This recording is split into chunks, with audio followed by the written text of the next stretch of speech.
جو لوگ ایران کے لیے دعا کرتے ہیں ابو حنیفہ باہری ہوتے ہیں، وہ ان کی تقلید کرتے ہیں، ان کے ایک فتوے کے اوپر پوری شیعہ کمیونٹی اس کو فالو کرتی ہے۔ دو بڑے ان کے آیت اللہ اس وقت جن کو مرجع کہتے ہیں، آیت اللہ سسٹم، جن کے ایک فتوے سے داعش ختم ہو گئی عراق سے، جس کو امریکہ شکست نہیں دے سکا، اور یہاں پہ ہے خامنائی صاحب۔ پھر اس میں کوئی شک نہیں ہے، گاڈ اورینٹڈ بندہ ہے۔ میں تو ان کی جو تزکیہ نفس کے اوپر ویڈیوز ہیں بڑے شوق سے دیکھتا ہوں، واقعی وہ گاڈ اورینٹڈ ہے۔ خمینی نے اپنی کتاب کشف الاسرار میں صفحہ نمبر 114 پر یہ کہا کہ ابو بکر عمر نے قرآن مجید میں تحریف کی ہے، اور وہ یہ بات کرتے ہوئے آگے کہتے ہیں جس طرح تورات، انجیل، زبور میں تحریف ہوئی، اسی طرح قرآن مجید میں بھی تحریف ہوئی ہے۔ اور خمینی نے اپنے شیعہ کو کیا پیغام دیا تھا؟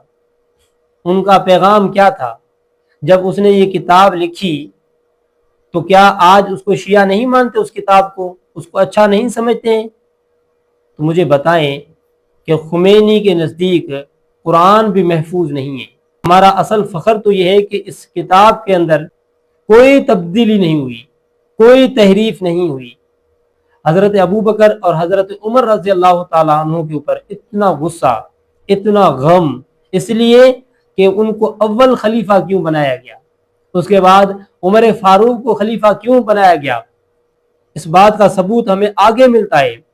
خمینی اپنی اسی کتاب کے اندر صفحہ نمبر 107 پر کہتے ہیں کہ میں اس خدا کی عبادت ہی نہیں کرتا جس نے عثمان اور امیر معاویہ کو حکومت دی ہو۔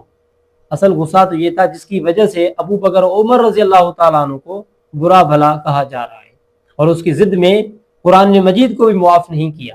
یہ خمینی کا عقیدہ ہے، اور شیعہ اس پر متفق ہیں، اور شیعہ اس کو مانتے ہیں، اچھا کہتے ہیں اس کو، اور شیعہ اس پر متفق ہیں۔